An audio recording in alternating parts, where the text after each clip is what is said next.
Welcome to today's episode of Table Talks. My guest is Noel Yeatts. She's the president of World Help, which is a Christian humanitarian organization founded in 1991. She's an amazing author, a fantastic speaker. She's married and she has 2 adult sons. I can't wait for you to hear this podcast. Hey, Noel, I'm so glad that we are finally together. We've been trying to do this for several months, and finally you're home from another country for an hour to be. So welcome to Table Talks, and I'm just thrilled that you're here with me today. Thank you, Kay. I am so honored to be on there and talk to you. I love your family and just excited for today.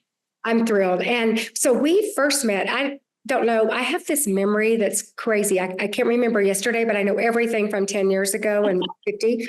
But we met at a Leading and Loving It conference first at a dinner with Julie Richard and Lisa Hughes and Lori Wilhite. And I don't know how I got invited. I think because I'm friends with Julie, but we went to dinner and just listening to you talk. And then our church had you come in. We talked in 2020. And then, of course, my daughters-in-law, so Mandy and Delaney, so they're both ministry. They're in ministry. They're pastors. And Mandy got to go to Thailand with you, and Delaney got to go to Eastern Europe. We were just talking before we started recording that it was to help with Ukraine refugees, but to see the need, right? You love to take people over to see the need so that it gets inside our heart and we can tell thousands of other people. You can't do it by yourself. That's right. And those were both incredible experiences. You really get to know people on trips like that. So having that time with both Mandy and Delaney was so special and really made me appreciate your family even more and just the incredible work you guys are doing. I feel, and they shared the passion for those countries so well with us. Even back at our church at Citizen, and also Delaney for Union City. But and I have the privilege when you were here in 2020 and you talked about Thailand, and then I started being able to sponsor my husband and I sponsoring one of the girls in Thailand, and then our Flourish Sisterhood has taken up a huge offering. We talked about it the other night at our Flourish Sisterhood to help the girls that are, caught up in sexual slavery. So it's just, we have a connection. We haven't seen each other in, 4.5 years, but we have this connection through the heart of helping others, which I don't live it like you, but I truly feel the passion. So in talking about it today, I'm so excited because I feel like this generation, Gen Z, and also the Gen Alphas coming up, but they're so cause oriented. They're looking for someone to help, something to do. And I just want to show people that you can help, and that there's a need, and don't let the need paralyze you. So we're going to talk about that some today. And you've dedicated your whole life. So you're president of World Help, which is a huge organization, and your daddy founded it. And he turned it over to you. And I just love your books. You've also authored 2 books, Both and Awake. And I love when you tell the story about going with your daddy when you were young on mission trips. So can you give us just to start, tell us a little bit about you and your mission journey of, how you got started? Yeah, so I'm a ministry kid. I grew up in ministry. My dad growing up was an evangelist, and we were part of a revival ministry. And so we literally lived in an Airstream trailer way before that was trendy to do that. And we were on church parking lots for like a week at a time for revival ministry. And most of my young life, I was in church every night. So I really grew up in ministry. I grew up around missions. But when I was in college, my dad started World Help. And even before World Help started, he started to take me on missions trips when I was probably the first one I was about 12 years old. And I tell people it was the best gift he could have ever given me because it really exposed me to the needs of the world at such a young age. And it was on some of those early trips. One of the earliest one was to the country of Brazil. And God just used a real special moment I would probably call it a defining moment in my life that really set the tone for for my passions and how God would use me. But it was meeting a street child in Rio. And I'll try to tell you the short version, but we were there with a college group, and my dad was leading that college group at the time. And we had set up singing Christian music in Portuguese to sort of draw a crowd. And my sister and I were the youngest ones in the group. And so we would mingle through the crowd and pass out tracts at the time. And as we were doing that, we stumbled across this little boy. He's about 5 years old, no shoes, just wearing a torn pair of underwear. And we found out he was a street child. And at the time, he was like one of the hundreds of thousands of street children in Brazil. But we fell in love with him. And we went and asked my dad for some money, and we took him to get some new clothes and bought him a McDonald's Happy Meal and washed him off. And the part of the story I tell people is I remember taking him to the bathroom and sitting him up on the counter and washing his feet before we put his new shoes on, and seeing that his feet were almost deformed from walking the streets his whole life without shoes.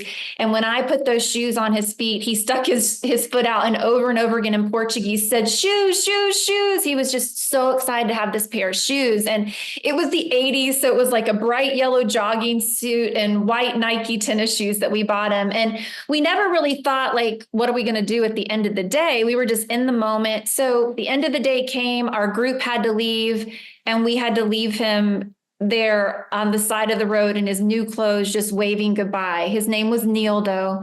And it broke our hearts. And so the whole way back to the hotel, the whole bus is like trying to figure out what we can do. My dad finds a Christian children's home nearby that's willing to take him in. And we take a collection with the group, and a pastor that's somebody just took their hat off their head and passed it around. These are college students, like nobody had any money. But while we're doing that, a pastor that was working with us kind of leans over and says, "Why are you guys going to all this trouble? Like, do you know how many street children there are in the country of Brazil? There is no way that you can make a difference for all." And he was a nice, like, well-meaning man. And I think in the moment, it didn't really hit me at that young age. But as I've gotten older and looked back on that moment, I realized he was right. Like, I couldn't help all the street children in Brazil, but in that moment, that's not what God was asking me to do. In that moment, God had put one little boy in front of me, and I could make a difference for him. And when the hat was done being passed around, there was about, I forget, like $800, enough to send him for 2 years at this program. And anyways, the story goes on. We were able to keep in touch with him. He became a Christ follower. He ended up helping kids just like him. And I think the defining moment for me is that I always go back to that quote from Mother Teresa that says, "If I look at the masses, I will never act. But if I look at the one, I will." And I think so often with the needs of the world, we get overwhelmed. And it's so much easier to just say it's too big. I'm a drop in the bucket. There's nothing we can do. When I think God calls us to help the one person, to do the one thing that we can do.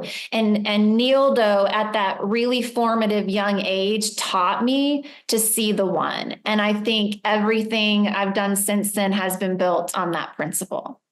That's such a beautiful story. When I read that in the book, I mean, I feel that on every level. And I also feel that I should have put a tissue beside me as we're filming this, because I'm already, I said to you before we started recording, and those that are listening, I listened to both of these books on audio. You can do that on Amazon or however you listen to books, and I bought them both. But listening sometimes, and I've been around, the idea of helping people outside of my family for my whole life, but it was so much that I would have to put the book down and let God talk to me a little bit.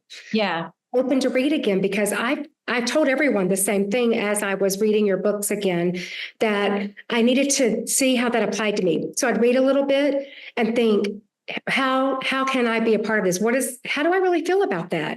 Do I say that, or do I say it and believe it? Do I believe it enough to put money behind it? Do I believe it to go? do I believe it enough to, you got your hands dirty to wash the, little child's feet. And so all those things.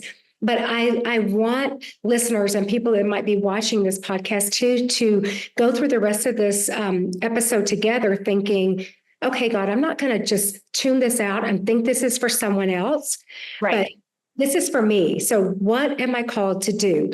And that's what that's where we're headed with this. And you've dedicated again, then now your whole adult life to being a part of global endeavors and world help. And you serve others so tirelessly and faithfully. I just, and they can follow you on social media. People can follow you on social media too, because that's what I do to keep up with you. And it keeps it fresh and in front of me. So I can't just push you away and say, I don't want to hear that today, And so you kind of alluded to this a minute ago, but you mentioned there's a couple of topics. There's several, but the first two I want to talk about, and we will get to I have an agenda here. But you talk about in your book Awake that can you kind of just talked about that with the little young boy on the side of the road? That is that all it takes? Because I have been so overwhelmed with hungry people and hurting people and people in our city, but people outside our city and the whole thing, that sometimes I think, oh, is it worth that? I mean, I'm going to help 5 people or 1 person. And then that's not even a dent. And so what do we do? And I went back and read that all over again, but I want, you to talk a little bit about that. But I know that is that all it takes is that the focus on the idea that just small actions can be enough. Small actions. Right. I only sponsor 1 girl in Thailand, but that girl is taken care of. Right. So that's good. So tell me a little bit about that. You spent a lot of time talking about that in the book. Right. And let me talk about your sponsor girl, and then I'll answer that question. You're sponsoring 1 girl, but that means that girl will grow up and not be put in the sex industry, and her daughters will not, and their daughters and their daughters, and you're ending that vicious cycle. And so the impact of you helping that 1 daughter or that 1 girl is incredible when you look at it that way. But is that all it takes comes from a quick story of my young son walking in while I was working on a work video for water. And I think at the time it may have said like every $15 or whatever the amount provides clean water for 1 person. And I didn't even think he was paying attention. And he's like, Mom, is that all it takes? Is that all it takes to make a difference? And again, seeing it through a child's eyes, and he wanted to run to his piggy bank because he could get his arms around that, And I think we do forget that how easy it is to make a difference, again, because we get overwhelmed. I also think part of it comes from, and I think we'll get to this more about my thoughts on missions and the word mission, but we tend to have a bit of a savior complex. That it is my job to save the world. And then it does become very overwhelming. But when you remember that it's not my job to save the world, it's God's job to save the world. It's my job to play the part that God has asked me to play and help the people he's put in my life. And what I love about World Help is that one of the things I love about World Help is we take these big global problems and break them down into ways that every person can get involved, whether it's what you're doing, providing child sponsorship and helping 1 child, providing clean water for 1 person, helping 1 refugee mom survive another day. There are so many ways to make a difference and to not be overwhelmed by the needs. I love it.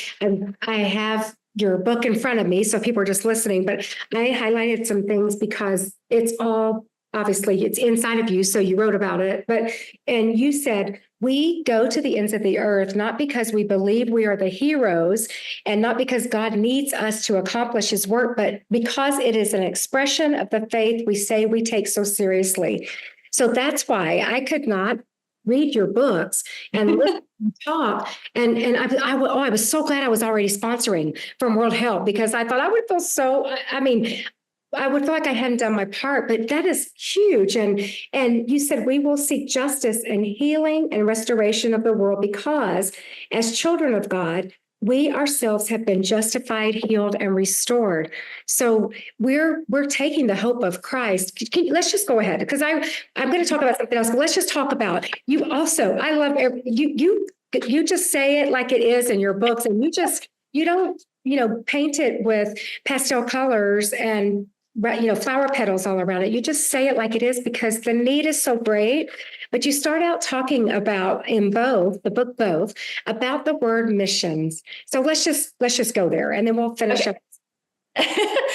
So I think the point that I make on missions is I wrote it, part of it ended up in the book, but I wrote this piece really for me a few years back called The End of Missions.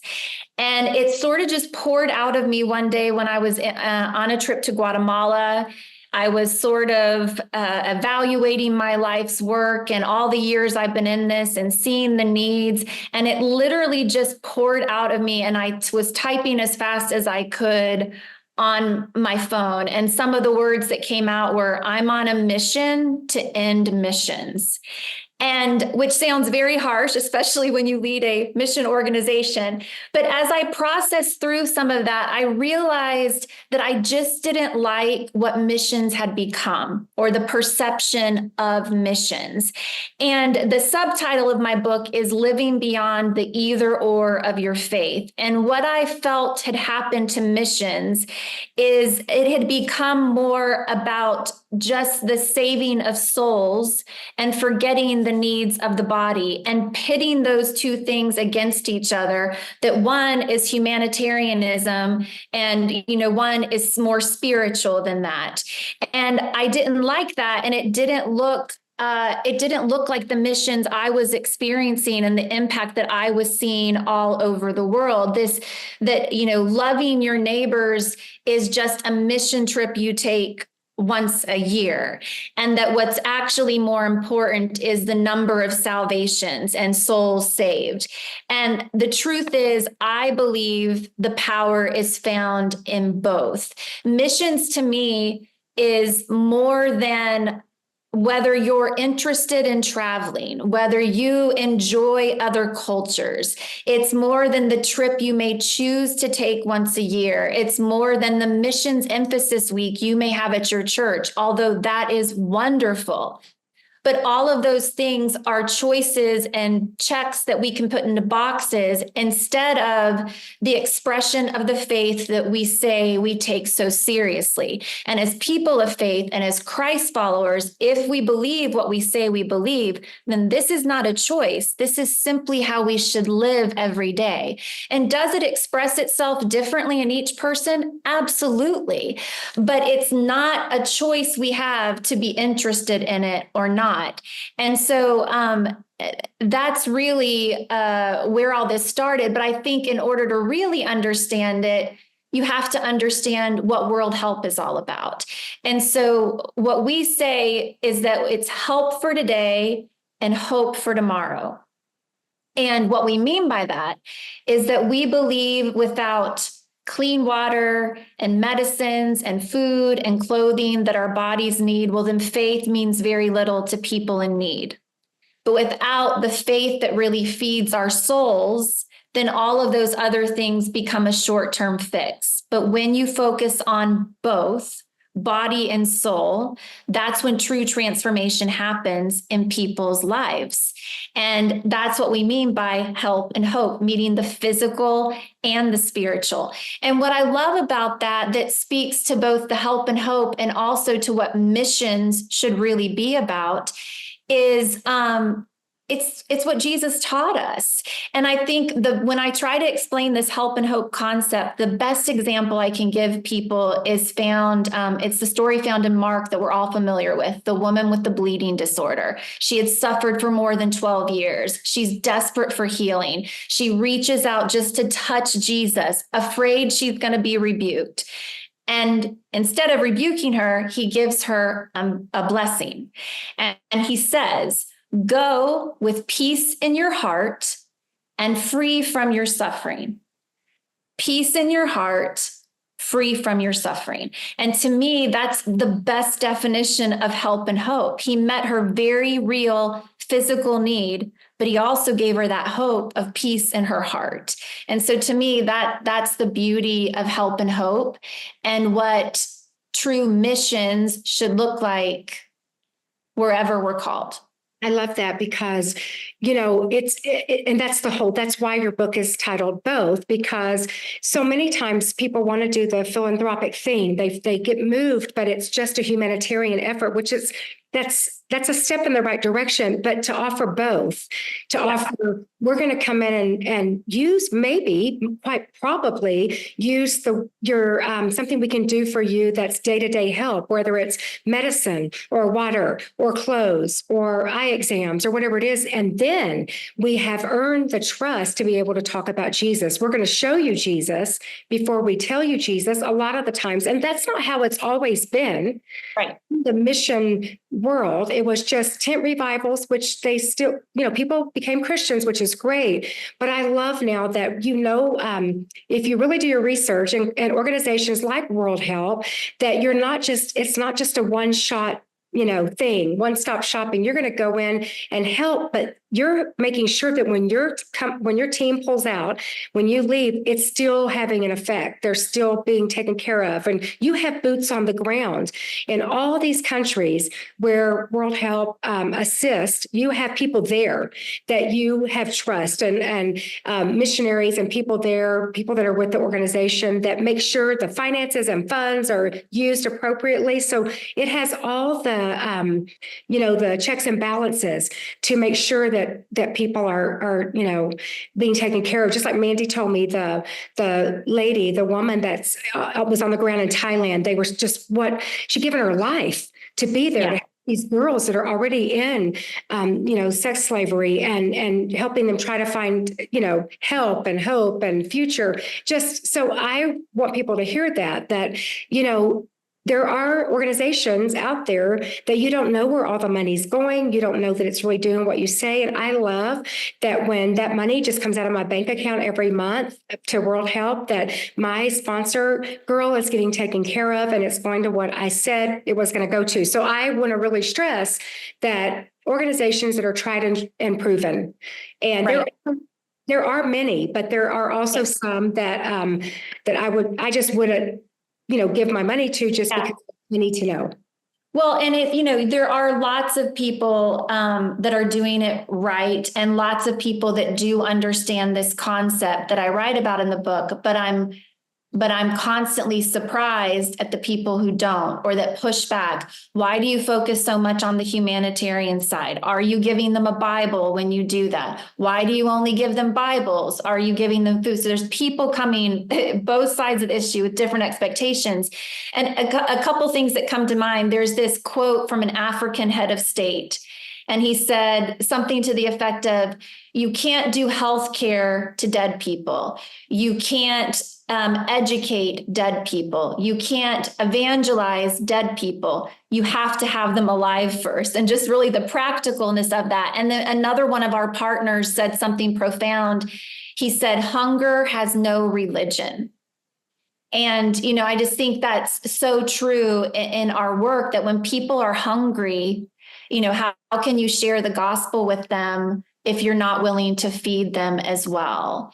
And I think both of those hungers, both the spiritual hunger and the physical hunger, matter to God, and they should matter to us. And you do speak so much in the books, and I don't remember exactly which one, and probably both, but that, we start, the concern is for our area, just like the Bible talks to us, where we live, and then we venture out. But I feel like that is a both. It can't just be I do humanitarian efforts here in Albuquerque, New Mexico, but that I've got to think there's a world. So I really try hard to do that, and our church is so good about that. But we do so many things for our city and our state, but at the same time, not instead of, or when we're finished with that, but at the same time, we're helping countries all over the world and endeavors, and we've committed long-term.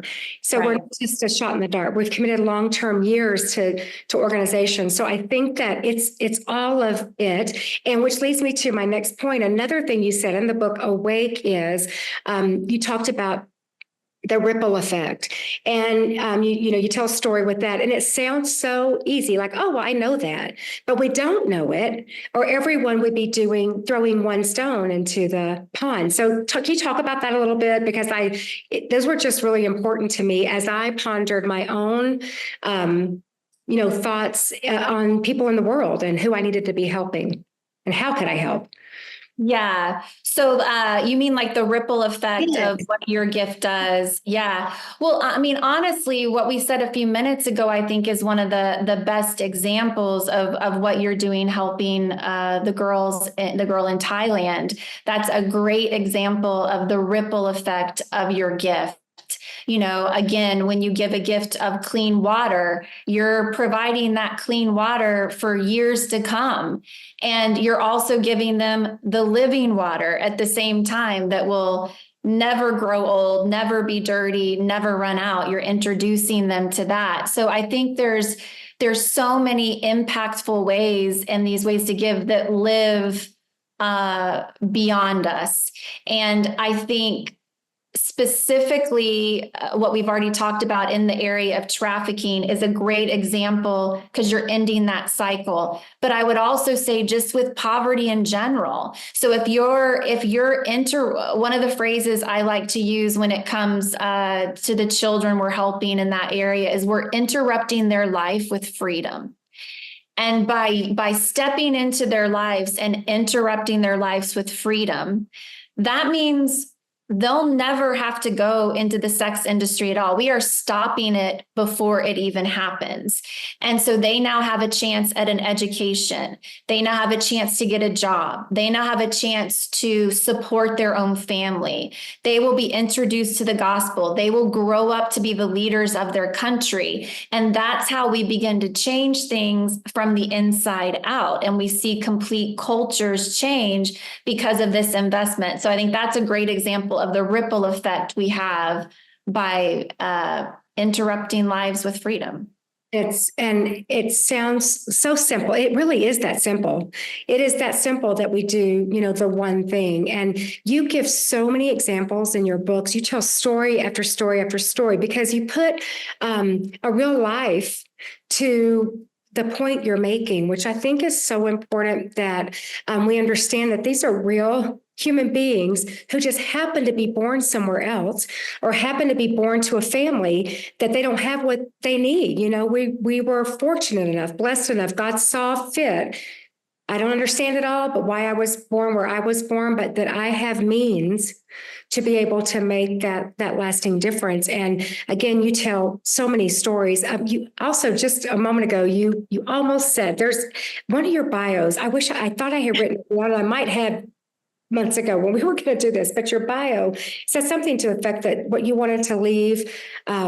Oh gosh, I had the wording written down, but why you wanted to do this, you wanted to make, it was a lasting impact, but the verbiage was so good about leave something that would live beyond you. I feel like it was just that is my dad's, basically his life statement of every day I want to accomplish at least one thing that will outlive me and last for eternity. That's exactly what that said in that bio. Yep. And so it's on the wall of World Health, but it's the phrase my dad has used for years and really how he lives his life. And in a way, something we all can adopt of, we all can do one thing each day. Loving on your grandkids is something that's going to outlive you and last for eternity. Helping a neighbor in need is something that's going to outlive you and last for eternity. And reaching around the world to sponsor that little girl is going to outlive you and last for eternity. I love, we're able to sponsor several. So we have a sponsor child in Chihuahua, Mexico, for their after school care, and a sponsor elder, an old person in Haiti. And that is just dear to me. I had the privilege to go there and sit at her feet and wash her feet like you did that little boy and bless. And it was just, it's life changing. But I think that I've been asking God, this has really been on my heart, just in my own world, that my everyday life, I live in Albuquerque, New Mexico. God, what is it today? Who do you want me to meet today? I'm so in my bubble. I've got this laptop in front of me. I'm writing, I'm doing spiritual things, but to look around me and say, where's my God moment today? Yeah. God, I know you have one for me because the word of God tells me that. So am I going to slow down just a minute to find the God moment for the day? So what you said is so powerful and resonates with me because I've really been asking God, and I'm going to speak about that real soon. Next time I get a chance on, we're not necessarily in we say right place at the right time, but God ordains the moments. He ordains our steps. Now, do we take it in? So I can get an email about a need in the world somewhere, and I can delete that before I even read it. I can, like you said, try to check the box for missions because I gave to the offering to send the people to, Kenya. But what is it God specifically has for me? And if I'll just listen for a minute, just be still. It's not like this. Right. It's not even that hard. But I have a friend who says, we're just one action or one question or one statement away from a breakthrough for either someone or my own self. And are we willing to take a moment to find out what that is and to ask the question, write the check? Yeah. It's not write check, but yeah. And one of the things that's coming to mind as you're saying that, because I think we are living in a time that is just overwhelming. I think I write about in the book, it was right around the time of the war in Ukraine and everything that was going on in Afghanistan. It just seemed like one crisis after another. And I remember like sitting there watching the news, and we all remember those images on TV coming out of Afghanistan of people grasping to the wheels of the plane as the planes were coming off. And I just hit my limit. And I was like, whispering under my breath, Jesus, come quickly. This is all just too much. So I think it's that's an honest and okay feeling in the world that we're living in. But I think the danger is a phrase that I hear a lot of people of faith use. I've used it plenty of times, is in those moments of overwhelm or where it all just feels too much. We say things like, we have to remember this is not our home. And there's nothing necessarily wrong with that. It's true.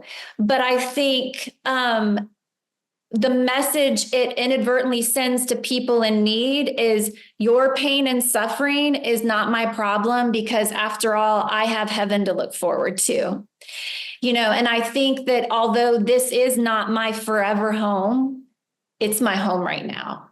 And God has called us to do that work now, like not in the future, to bring his kingdom to life here, to see people's needs met, to show them the love of God in the here and now.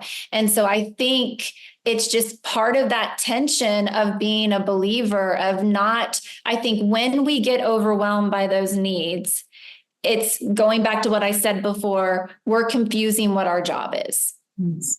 And if we're overwhelmed, then we're trying to make saving the world our responsibility and not God's. But if we get back into the lane that God has for us, there are so many ways we can make a difference. Which let's just talk about that as we're wrapping up.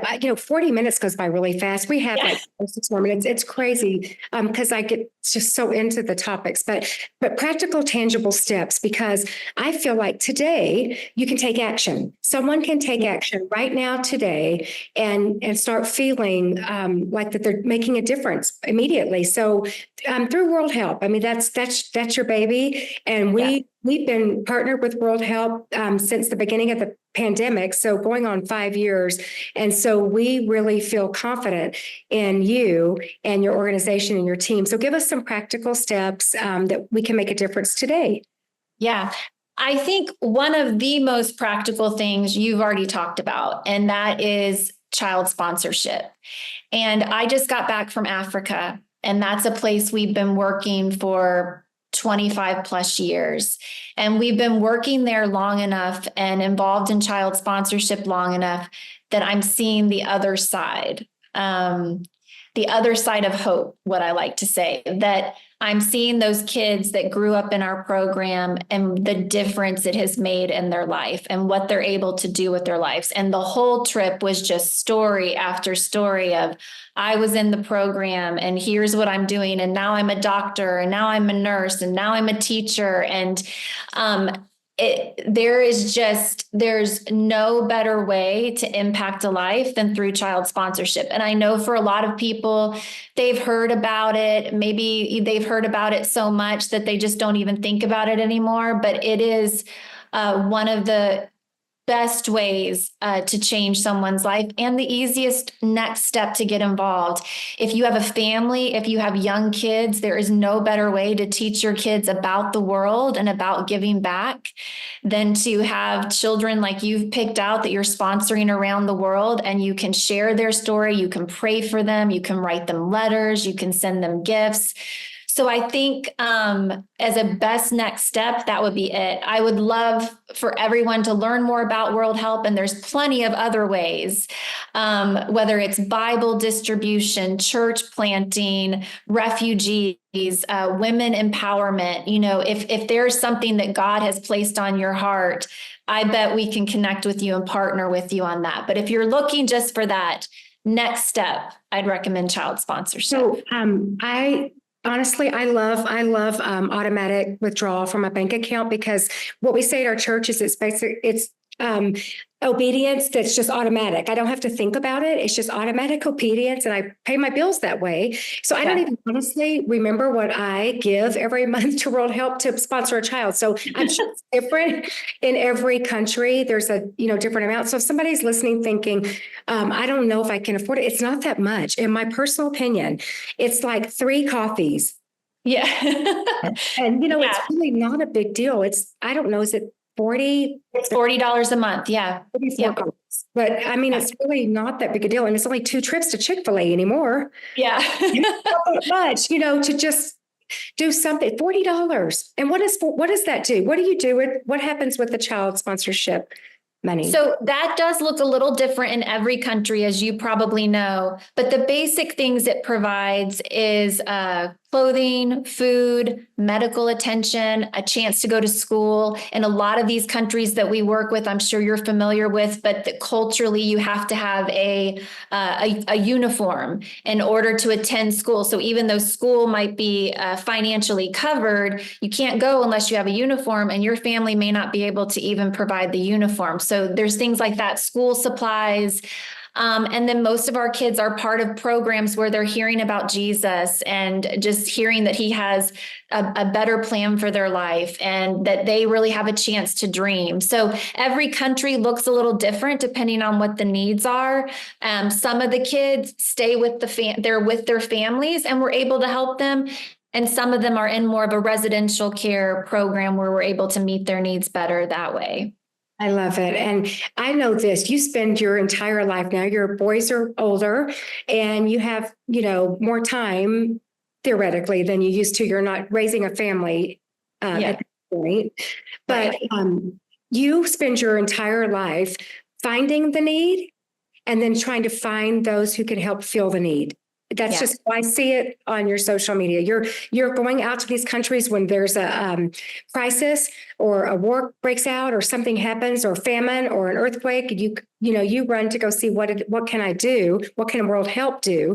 Then you have to come to, post about it, send emails. You go to churches, organizations to try to get people on board, to do their part so we can, the one person can really make a difference. And so you mentioned you came here in 2020 when people really weren't traveling. I remember going to dinner and we all had to wear a mask inside to the restaurant because we're in Albuquerque and it was locked down and, all the things. But you mentioned the need of Thailand and needing to have sponsors of these children so we could stop the vicious cycle, what's happening to girls, especially young girls. And you said, I didn't even remember that, but that you put the need out there and we had over 100 children. In one day, in one morning, I think over 100, your church sponsored over 100 children. It was amazing. That's What an individuals impact. saying, yes, I'll do it. I'll do the Yeah. 40 months. So I'm hoping my prayer would be, I mean, I'm tickled to see you on a podcast and get to talk to you live because I haven't seen you in a while. But more than that, I want people, first of all, if you know, at least hurry up and go on Amazon right now and get the audio books, and it'll be in the description of this podcast. Do that if you don't want to wait for it to come in the mail, but do that too, so you can underline and highlight.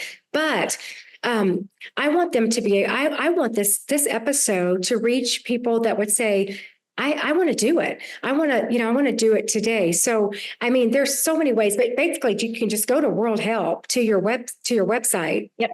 Worldhelp.net. Help.net and go on and look for maybe a country or an age you want to sponsor, something like you mentioned that draws you. But my what my plea would be, don't put it off, because that gentle nudging you're feeling, it's never the enemy, Satan. It's Jesus. It's God saying, do it, do it. The enemy doesn't tell us to give money to little children around the world so that they can have life and life eternal. So follow the nudging of the Holy Spirit to do what it is we can do, because I feel good when I get emails from organizations that I help and the children that we sponsor. And I feel like it's a small part, but it's a part to the big picture. And if we can do 100 in a morning church service with a couple of thousand people, can you imagine if what we can do if we would all just do something? And I feel so moved and inspired, and I don't want this to be over for sure. And I took the time and I went, how is that possible? But can you just pray over people that are listening or watching? Because what I don't want it to be is words that just fall on deaf ears. I want them to fall on ears where people really will, that you'll see. I want you to see an increase. I want World Help to know when this episode airs, if they go, what did you do, Noel? Where did you see this influx of sponsorships that from out of nowhere? And I just, the world is all of our responsibility. It's all of our responsibility. So would you pray over us, those that are listening and watching it, however you will see fit, but we'd love that. Thank you. God, we just thank you so much for this time today. I thank you for Kay and her family and their willingness to serve you for all of these years and the incredible work that they're doing. And for Kay and this new venture with the podcast. And I just thank you for her taking the time to talk with me today. And God, I just pray for the people that are listening. I pray that maybe from listening, they would take away a different view on missions, maybe a refreshed view on missions and what that really means and how we are called to love people the way that you taught us to love people, with help and hope. And I pray if someone's listening, I hope that lots of people are listening and thinking and wondering about the next step, that they would consider doing something like Kay and her family have done through child sponsorship and meeting a child right where they are in the middle of their needs, interrupting their lives with freedom, introducing them to the gospel, and giving them a chance at a much brighter future. And God, we just pray over this podcast that you would lead it to the right people who need to hear it, the right people who are willing to be sponsors. And I pray that Kay and I can come back and celebrate the incredible things you did, all the children around the world that are going to be helped because of these 40 minutes that we have spent together with our yes, just saying yes to what you've called us to do. And I pray that so many people listening will say yes as well. We love you. In your name, amen. Amen. And I think we're going to be able to give a book or two away that the week that this gets ready to air. So I'm excited about that. And when I tell you, and we are closing, but when I tell you, people listening, the difference that the books will make in your life, I truly mean it with all my heart. Get the book, listen to the book. You are a gifted communicator and a gifted writer. You tell a story so beautifully and you make me feel like I was there. And it is quite obviously, God's call on your life and your family all these years, but you have such a gift. And I am so honored that you said yes to just do this, because when people start following you on Instagram, they're going to realize that to just nail you down for an hour was a really big deal. And who knows, maybe one of these days I'll be tagging along with you. And but either way, I'm just thrilled to be a supporter of World Help, and it's a blessing to all of us and to people around the world. Thank you, Noel, for joining today. And I can't wait to tell you all the great things that are going to happen through the podcast. Thank you so much, Kay. Thank you for joining me today on Table Talks. For more content and information about upcoming episodes, please visit my website at kwoodward.com. You can also explore other podcast links and resources there. Until next time.